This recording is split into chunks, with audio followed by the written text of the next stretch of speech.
오늘 본문 다시 봅니다. 이것을 너에게 이르는 것은 너희로 내 안에서 평안을 누리게 하려 함이라.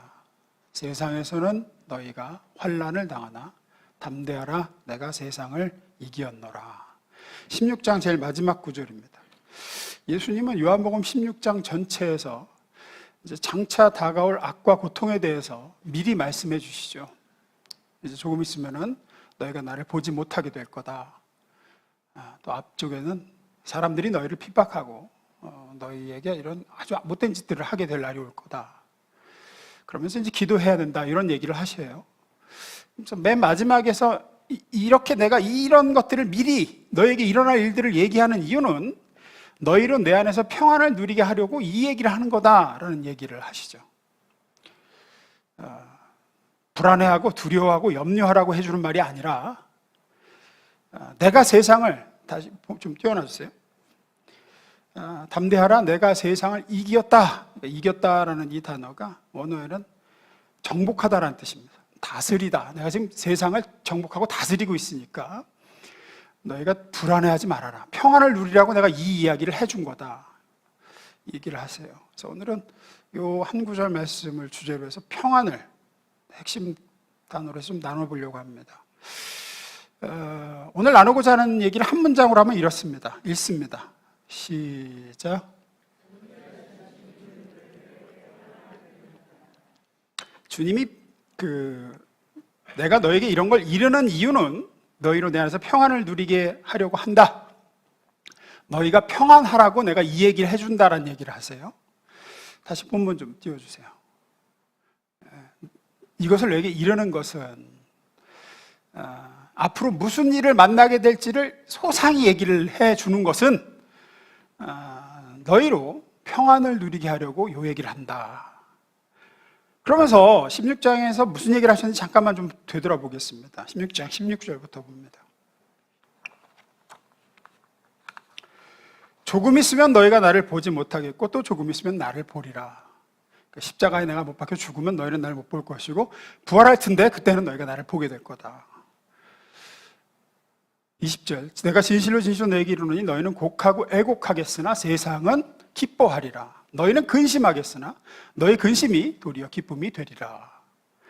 28절, 내가 아버지에게서 나와 세상에 왔고 다시 세상을 떠나 아버지께로 가노라.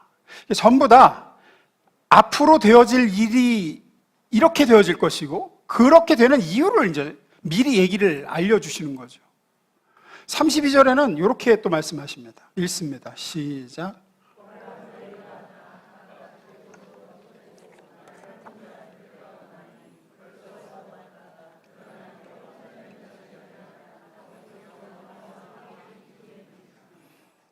그러니까 앞으로 제자들의 행동까지도 알고 있다는 얘기를 하시죠.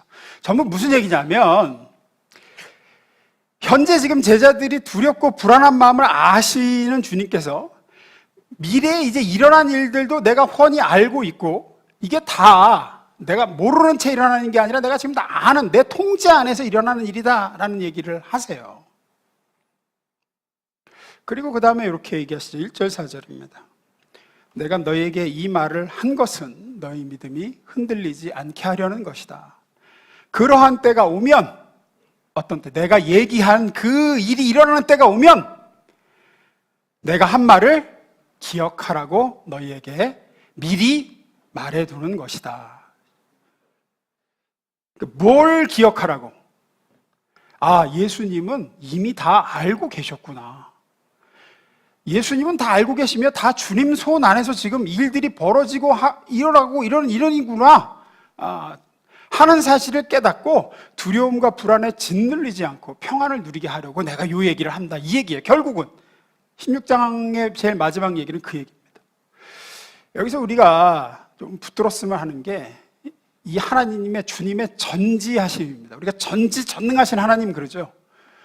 전능은 뭐든지 할 수 있다는 거고 전지는 모든 걸 다 아신다는 뜻이죠. 주님이 모든 걸 다 아신다는 사실을 믿는 믿음이 우리에게 평안을 가져다 줍니다. 주님은 아신다. 과거와 현재뿐 아니라 미래까지 다 아신다. 또한 보이지 않는 사람의 마음, 그 사람의 특성과 한계 전부 다 아십니다.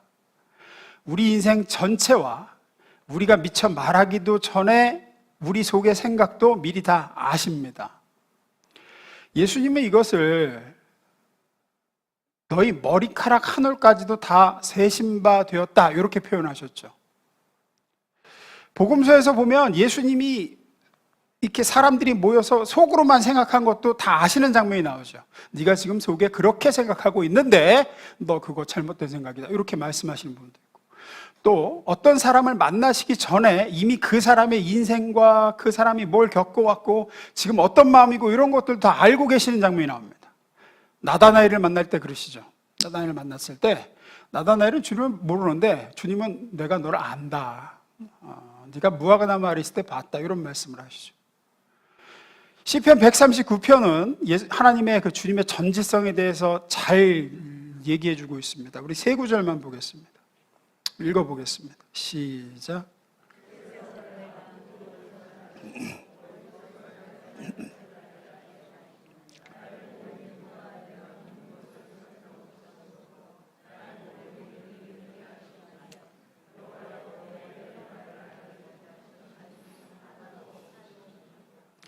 하나님의 전지하심, 아신다. 이 다 아신다라는 사실을 믿는 믿음이 우리의 평안의 근거다라는 겁니다. 세 가지 우리 시제로 좀 나눠서 살펴보겠습니다. 첫 번째, 우리의 과거를 아십니다. 과거를 아세요. 그 재작년에 나온 드라마가 있습니다. 우리들의 블루스라는 드라마가. 제가 애지간해서는 드라마 보면서 그 은혜를 못 봤는데 그 드라마는 은혜를 많이 받았습니다. 잘 안 울거든요, 저는. 눈물이 점점 더 없어지는 것 같아요. 근데 제가 그 드라마 보면서 많이 울었습니다. 특히나 그 김혜자 씨하고 이병헌 씨가 엄마 아들 그 얘기에선 정말 감동스러웠어요. 연기도 정말 묵거나 비는 연기 없이 잘하고. 그 드라마를 보셨을지 모르겠지만 그 드라마에 보면 배우 그 한지민 씨가 연기한 영옥이라는 캐릭터가 나옵니다. 등장인물이. 제주도로 해녀가 되려고 와서 악착같이 해녀 일을 해나갑니다. 이제 가뜩이나 그 섬 문화가 좀 폐쇄적이잖아요. 그 괜당 문화라 그러죠. 그 제주도의 끼리끼 문화 속에서 주위의 남자들하고 스스럼 없이 대하고 막 이렇게 어울리고 이러는 것들을 아주 그 못마땅하게 해녀들이 여기고, 또 수시로 누가 전화를 해서 알 수 없는 누군가 전화를 그냥 자주 통화하고 하는 걸 보면서 저거 분명히 무태 남자 있다 뭐 이러고, 무엇보다도 이제 다른 해녀들 배려하지 않고 어떻게든 전복 하나 더 따려고, 소라 하나 더 주우려고 위험을 무릅쓰면서 돈에 집착하는 그런 이런 영옥이를 모두가 곱게 보지 않습니다. 미워하고 따돌리고 나중에는 아예 그 해녀 공동체에서 쫓아내려고 하죠. 그러다가 이 영옥이가 거기에 나오는 그 고두심 씨가 연기한 춘희 삼촌이란 분에게, 그 해녀 중에 대빵이죠, 자기가 지금까지 살아온 과거 얘기를 해요. 12살에 부모님 둘 다 사고로 죽었고, 그 다운증 후군을 앓고 있는 그 장애가 있는 언니를 12살 때부터 혼자 지금까지 돌보면서 그 언니를 시설에 맡겼는데 그 시설에 줘야 될 돈이 많아서 그 시설비 대느라고 목숨 걸고 해녀 일을 하고 있다는 사실을 알게 되죠. 이제 수시로 전화 오는 것도 무슨 그 육지에 남자가 있어서가 아니라 그 장애 있는 언니가 동생 보고 싶으니까 수시로 전화를 하는 거였어요. 그 지능이 모자란 언니를 지금까지 돌보며 악착같이 살고 있다는 사실을 그 춘희 삼촌이 알게 되고 다른 해녀들에게 그 얘기를 합니다.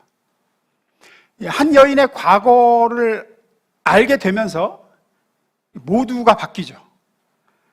특히나 누구보다도 그 앞장서서 미워하고 내쫓으려고 했던 해녀 한 분이 있는데, 그분이 갑자기 이제 누구보다도 불쌍하게 여기기 시작합니다. 그 영옥이를 도와주려고 하고, 알고 봤더니 그분도 자기 손주가 자폐장애를 앓고 있었어요.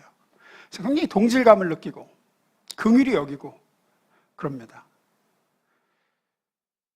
한 사람의 과거와 그 과거의 아픔, 그로 인한 지금의 상황, 처지, 이런 걸 아는 알면서 그 여자를 향한, 한 여인을 향한 긍휼과 돌봄과 사랑이 나오는 걸 보여줍니다.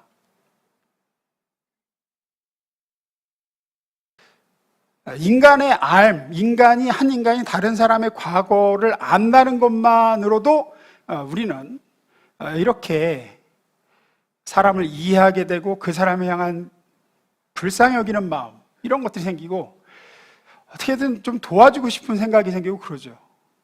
사람은 말해야 압니다. 말해도 제한적으로 알 수밖에 없죠. 그럼에도 그런 암조차도 우리 안에서 사랑과 긍휼과 이런 도와주고 싶은 마음이 나옵니다.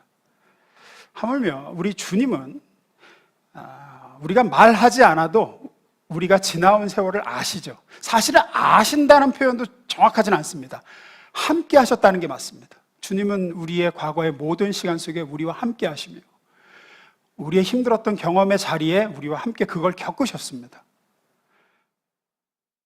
아시기에 우리를 긍휼히 여기시며 아시기에 우리를 진짜로 이해하십니다.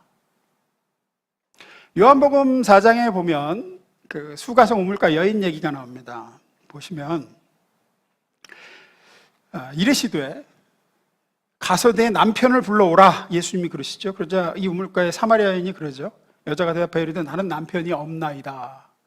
예수께서 이르시되 내가 남편이 없다 하는 말이 옳도다. 너에게 남편 5이 있었고 지금 있는 자도 내 남편이 아니니 내 말이 참되도다. 이 여인은 자기의 과거에 대해서 얘기할 수 있는 건 딱 여기까지, 남편 없습니다. 그 이상은 수치스러워서 말 못하죠. 자기 과거를 말하지 않아도 알아, 네가 어떤 삶을 살아왔는지. 여기서 이 여인의 모든 게 이제 예수님 향한 경계와 모든 게 무너져 내립니다. 주님이 내 과거를 아시는구나. 나병 환자를 치유하시는 장면에도 똑같은 게 나옵니다. 마가복음 1장으로 가봅니다. 한 나병 환자가 예수께 와서 꿇어 엎드려 간구하여 이르되 원하시면 저를 깨끗하게 하실 수 있나이다. 예수께서 불쌍히 여기사 손을 내밀어 그에게 대시며 이르시되 내가 원하노니 깨끗함을 받으라 하시니 곧 나병이 그 사람에서 떠나가고 깨끗하여 진지라. 언뜻 보면 그냥 보통 치유 사역을 하시는 장면 같아 보이지만 독특한 부분이 있습니다. 뭐냐면 손을 내밀어 그의 몸에 대셨다는 겁니다. 예수님이 다른 병자를 치유하실 때 무슨 12혈루증 앓는 여인을 고치셨다 이럴 때 보면 말로만 하세요. 따라 평안히 가라, 네 믿음이 너를 구원했다. 근데 여기서 보면 손을 내밀어서 이 나병 환자 몸에 대십니다. 그래서 그 앞에 뭐라고 나옵니까? 예수께서 불쌍히 여기사라는 말이 나오죠.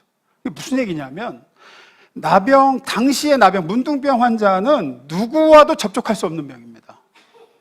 마을에 들어가면 돌이 날라오고 어디 문둥이가 우리 마을에 들어오냐고, 대단히 부정한 병이었고 사람의, 인간의 온기를 느낄 수가 없는 병이에요. 터치를 할 수가 없어요.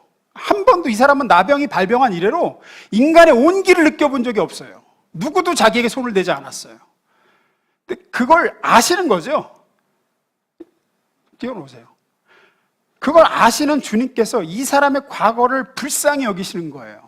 어떤 삶을 살아왔는지. 그래서 그냥 말로만 고치시는 게 아니라 그의 몸에 자신의 온기 닿은 손을 내밀어서 대시면서 말씀하시는 거죠. 우리는 좀 착각하기 쉬운 것 중에 하나가 내가 예수님을 믿었던 그때부터 나와 동행하셨을 거라고만 생각합니다. 그전엔 나 혼자 살았고. 그러나 그렇지 않습니다. 택함 받은 하나님의 백성은 그 택함 받은 백성이 예수님을 알고 회심하기 이전, 그가 하나님을 알지 못하던 때에도 주님은 함께 하시죠. 야곱의 생애도 보십시오. 야곱이 하나님이 누군지 모를 때도 함께 하시면서 내가 너 여기 돌베개 베고 누운 이 자리에 지금 너와 함께 있다는 걸 보여주시죠.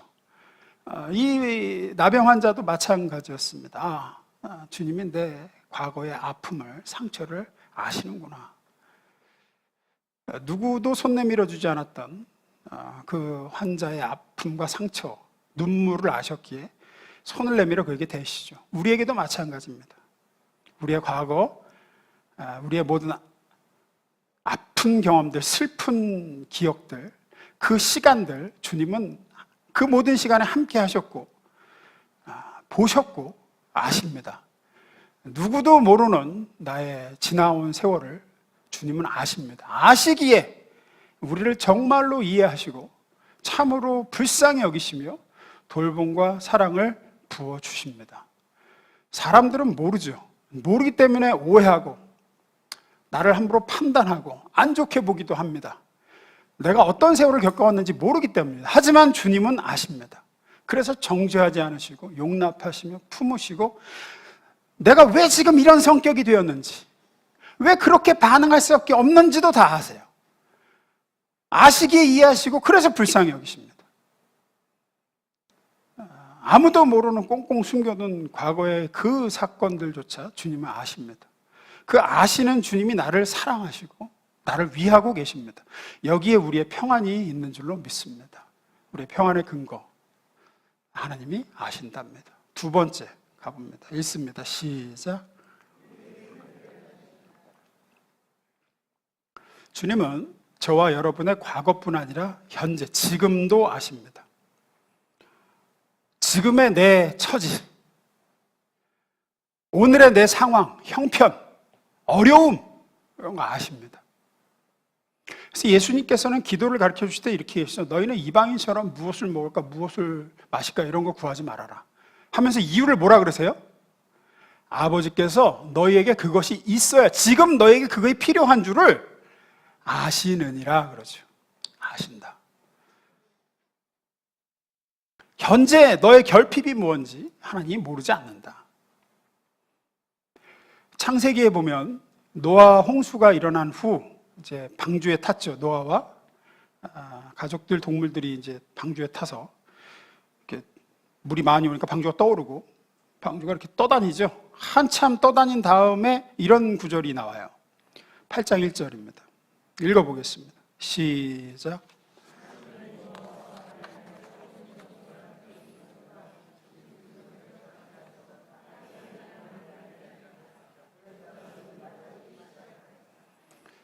여기서 이제 핵심 단어가 생각하셔서입니다. 하나님이 배 안에 타고 있는 노아와 들짐승, 집짐승들을 생각하셨다. 생각하셨다는 게 이런 의미입니다. 홍수가 나서 온 땅이 물에 잠기게 되었습니다. 방주에 탄 노아와 가족들, 동물들은 구원받았지만 그 홍수 심판에서 방주 안에서의 삶이 결코 쉽지는 않았을 겁니다. 우리 생각할 때 이렇게 방주가 이렇게 유람선처럼 이렇게 탁 트인 데서 이렇게 뭐 좋았을 것 같지만 구조상 안 그렇죠.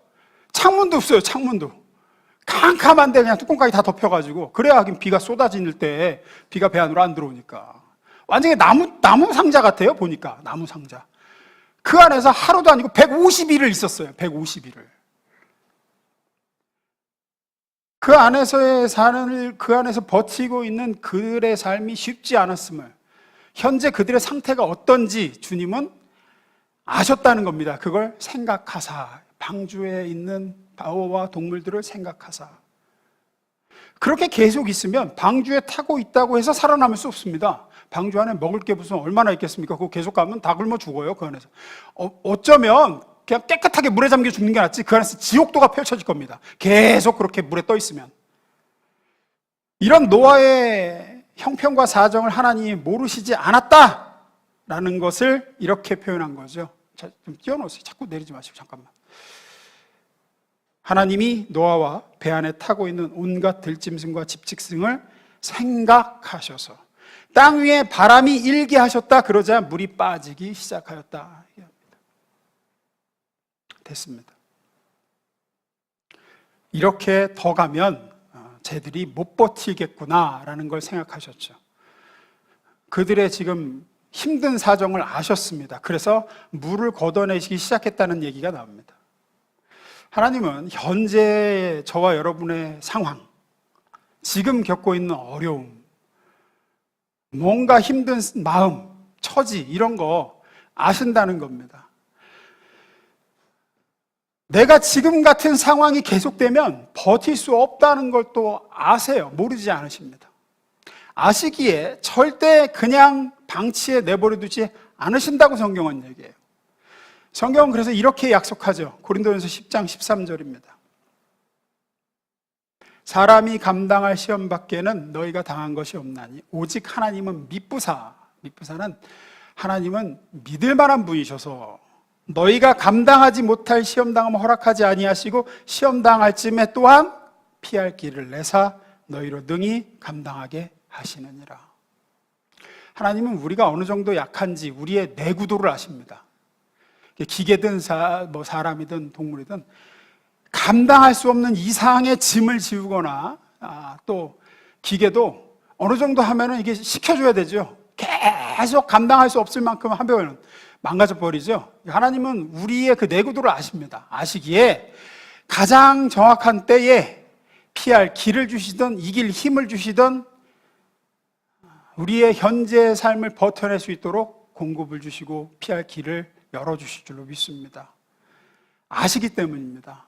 여러분의 그 마음을 아십니다. 지금의 상황과 형편을 아세요. 모른다고 여기지 마십시오. 아십니다. 아시는 하나님이 계시기 때문에 그 하나님을 믿을 때 우리 마음에 평안이 있습니다. 주님이 아신다. 주님 분명히 이렇게 나를 내버려 두지 않으실 거다. 제일 중요한 한 가지를 더 나눕니다. 세 번째 읽어봅니다. 시작. 하나님은 우리의 과거와 현재뿐 아니라 아직 오지 않은 미래, 저와 여러분이 맞닥뜨릴 내일을 아십니다. 내일 무슨 일이 벌어질지 우린 모르죠. 하나님은 아세요. 아시기에 성경이 말하는 여호와 이레가 가능합니다. 미리 그때 필요한 것을 예비해 주시는 거죠. 이 여호와 이레라는 단어가 이제 아브라함이 아들 이삭을 제물로 바치려고 모리아 산에 올라갔을 때 거기서 나온 말이죠. 아브라함은 하나님이 이삭을 바치라고까지만 들었지 무슨 일이 벌어질지 전혀 모르죠. 하나님을 아셨습니다.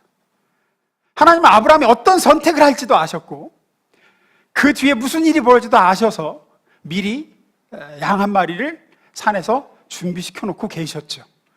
하나님은 미래를 아시기 때문이었습니다.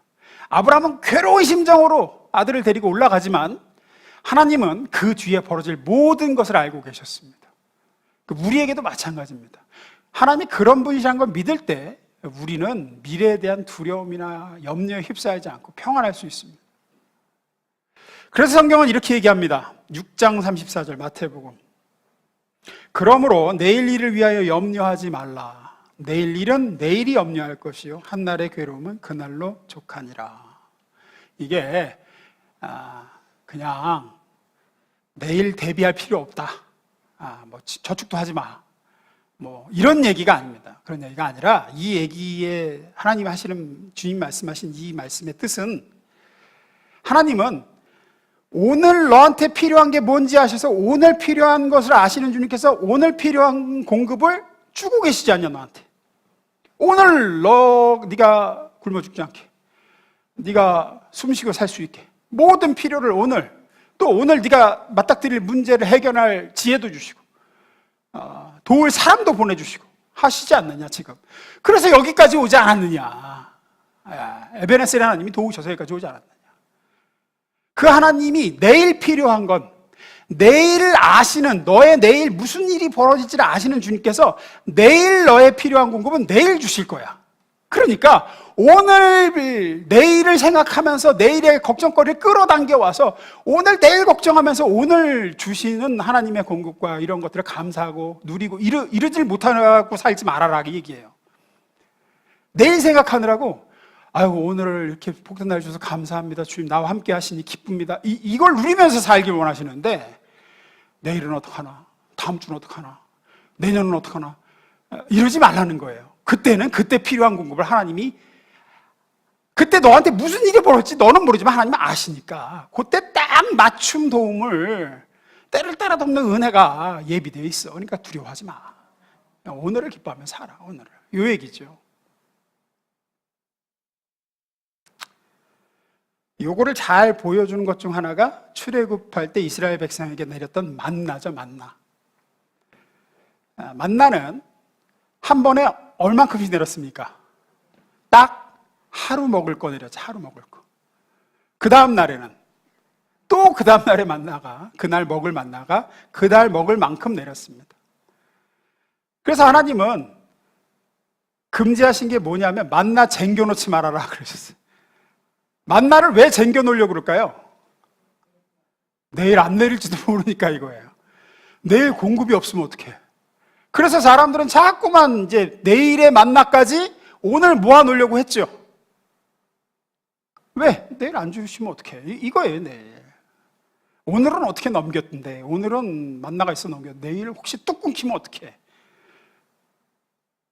그래서 내일 걸 미리 모아놨더니 어떻게 되느냐? 16장 출애굽기 봅니다. 16장 20절 읽습니다. 시작.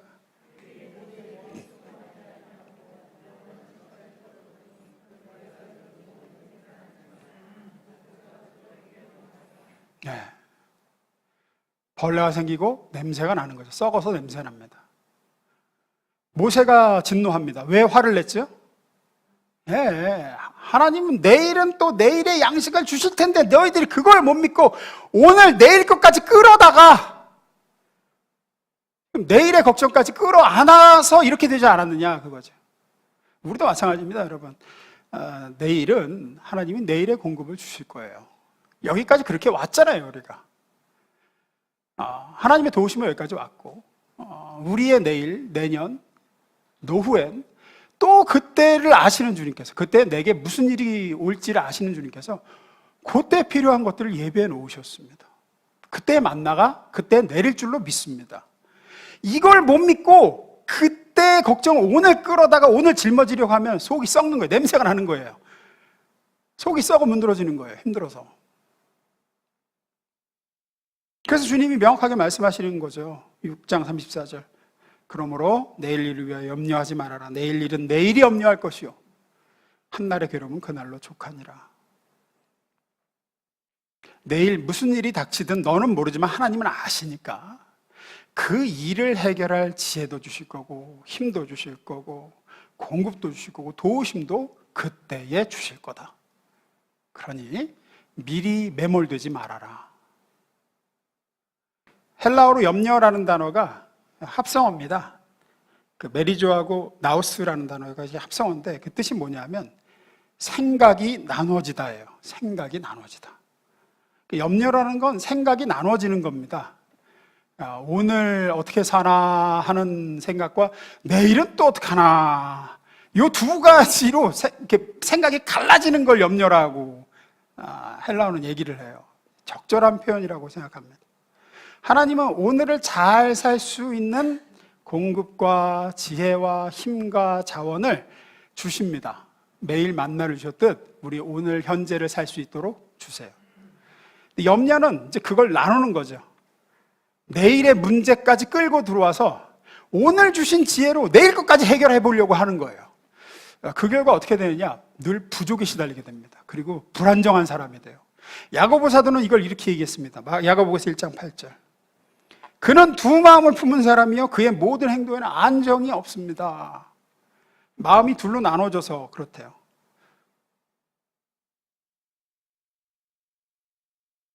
미리 걱정해서, 아니 오늘 주신 것들에 대해서 감사하고 기뻐하고 누리기도 좋은 하루인데, 뭐 저 같은 경우는 지금은 여기서 많이 자유해졌지만 예전에는 특히나 이제 좀 담임 목회를 처음 시작했을 때는 늘 그런 거예요. 뭐냐면 예를 들어서 이번 주 설교가 나왔어. 주제도 나오고 어느 정도 아웃타임도 나오고 자료도 모아졌어. 그럼 한숨 돌렸잖아. 이번 주는 설교 재료가 나왔다. 그러면 이제 감사해야 되잖아. 주님 이번 주에도 우리 성도들을 먹일 양식을 저에게 주셔서 감사합니다. 잘 나눠줄 수 있게 해주셔서 감사합니다. 이렇게 하면 되는데 사람의 생각이 어디로 가요? 이게 다음 주는 또 어떡하나? 이렇게 가는 거예요. 이제 다음 주는 다음 주에 주시겠죠. 이번 주에 먹일 양식을 주신 하나님이 다음 주에는 갑자기 안 주실 이유가 없잖아요. 근데 사람의 생각이 어떻게 하냐면 다음 주 주일은 또 무슨 설교하나 이러고 가는 거예요. 하나님은 그걸 기뻐하지 않으시는 거죠. 전지하신 하나님입니다. 무엇이 필요한지 아세요. 우리의 미래에 어떤 일이 닥쳐올지 아세요. 그걸 만나로 다시 돌아가 보면 만나가 매일 이렇게 하루치 내리다가 안식일 전날, 그러니까 금요일 아침에는 이틀치가 내리죠. 그러니까 매일 하루치만 내리다가 안식일 전날에 이틀치가 내리고, 그때는 모아둬도 이제 썩지 않게 되죠. 이유가 뭡니까? 다음 날인 안식일에는 만나가 내리지 않기 때문입니다. 그래서 하나님은 그걸 아시는 하나님께서 미리 2배를 주시는 거죠. 2배를. 안식일에 만나 없어도 부족함이 없도록 넘어갈 수 있게 주시는 겁니다. 우리의 미래를 아시는 주님께서 우리의 미래도 그렇게 하십니다. 그냥 불황이라는 얘기도 지겨워 죽겠어요. 지겨워 죽겠어. 제가 전에도 말씀드렸죠. 10년 전 기사 한번 보세요. 거기 경기 좋다는 얘기 있나? 20년 전 기사 보세요. 경기가 참 불안정하고 뭐 침체가 장기화되고 있고, 매년 똑같아. 매년. 그것 때문에 걱정하고 두려워하고, 뭐 또 이제 뭐 더 늙으면 이제 돈벌이도 못하면 어떡하나. 그때 되면 2배를 그 전에 주시겠죠. 그러니까 2배를 꼭 그렇게 2배 주신다는 얘기가 아니라, 그때의 우리의 형편을 지금 아시는 주님께서 예비해 놓으신 게 있다는 겁니다. 하나님은 아세요. 얼마 며칠 전에도 우리 요양원 계신 권사님 한 분 뵙고 왔는데,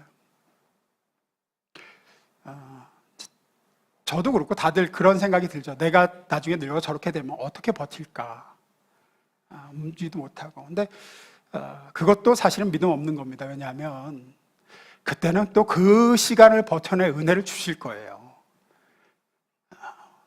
그때의 내 상황이 어떨지 나는 모르지만 하나님은 아시니까, 나를 사랑하시는 하나님이 그때는 또 그때의 맞춤 공급과 위로와 그걸 넘어갈 수 있는 것들을 예비해 놓으셨고 주실 거예요. 전지하신 하나님께서. 제가 작년 말에 이제 어깨 수술을 했죠. 운동을 하다가 저기가 끊어져가지고 수술을 했는데, 그 수술을 나중에 이렇게 그 유튜브에서 보니까 이게 뼈를 깎더라고요. 일단 견봉이라고 그러는 이 위에 어깨 윗뼈를 무슨 금속 가는 것처럼 생긴 거로 엥 하고 뼈를 갈아내고, 그 다음에 나사를 이쪽 위쪽에서 4개를 박아요. 구멍을 뚫어가지고 뼈에다가. 그리고 이제 찢어진 인대와 근육을 실로 해가지고 그 4개 나사로 금을 엮듯이 엮더라고요. 수술이 그렇게 돼요. 이걸 째가지고 이렇게 하고 하는데, 뼈를 깎아내고 뼈에다가 나사못을 박으니 얼마나 아플까요? 그죠? 근데 제가 그 아픔을 겪었을까요? 안 겪었을까요? 안 겪었어요. 왜 안 겪었죠? 마취했으니까.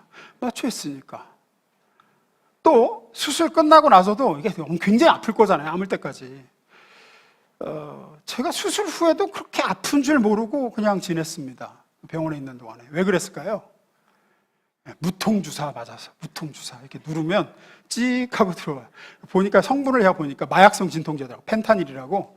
굉장히 강력한 마약이죠. 근데 그게 소량이 주입되면 그거만큼 강력한 그 진통 효과가 있는 게 없다 그러더라고요. 근데 진짜 하나도 안 아파요. 누르면. 의사가 왜 그렇게 할까요? 아는 거죠. 이 사람이 감당할 고통이 아니다라는 걸. 맨정신체 이거 째고 뼈 깎아내봐요. 그걸 누가 버텨요? 쇼크로 죽을걸? 그걸 아니까 이 사람이 감당할 수 없는 고통이니까 마취도 하고, 또 수술 끝나고도 이 사람이 너무 고통스러울 걸 아니까 무통 주사를 마약성 진통제로 넣어주는 거죠. 그러니까 인간 의사도 이 사람에게 이때쯤에는 요거를 감당할 수 있게 요걸 놔줘야 된다는 걸 아는데, 하물며 전지하신 하나님께서 우리 삶에 우리가 감당할 수 없는 고통을 허락하실까요? 허락하지 않으십니다. 여러분에게 마취주사가 필요하다면 마취주사. 그래서 주변에서는 세상에 얼마나 힘들어요. 근데 본인은 그렇게 안 힘들어. 왜? 하나님이 마취주사에 은혜를 주시거든.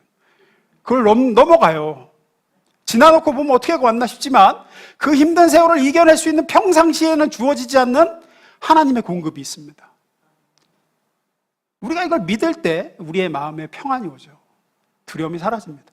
그때는 그때의 은혜를 주실 거야. 내 내일을 아시는 하나님께서. 전혀 예상하지 못한 방법으로 우리를 도우실 거고, 필요한 만남을 허락하실 거고, 위로부터의 공급과 돌봄이 있을 겁니다.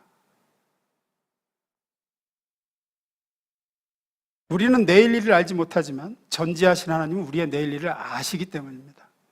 아시는 하나님께서 내일 필요한 모든 공급을 그때에 주시려고 이미 예비해 놓으신 줄 믿습니다. 우리가 이 하나님을 믿을 때 우리는 평안을 누립니다. 평안을 누려요. 우리 잘 아는 구절 히브리서 4장 16절 읽고 마치겠습니다. 읽습니다. 시작.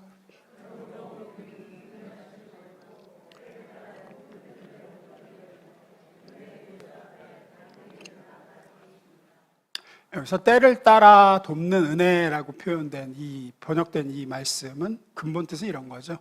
그때에 꼭 맞는 맞춤 은혜입니다. 그렇게 주실 수 있는 이유는 우리 주님이 전지하시기 때문입니다.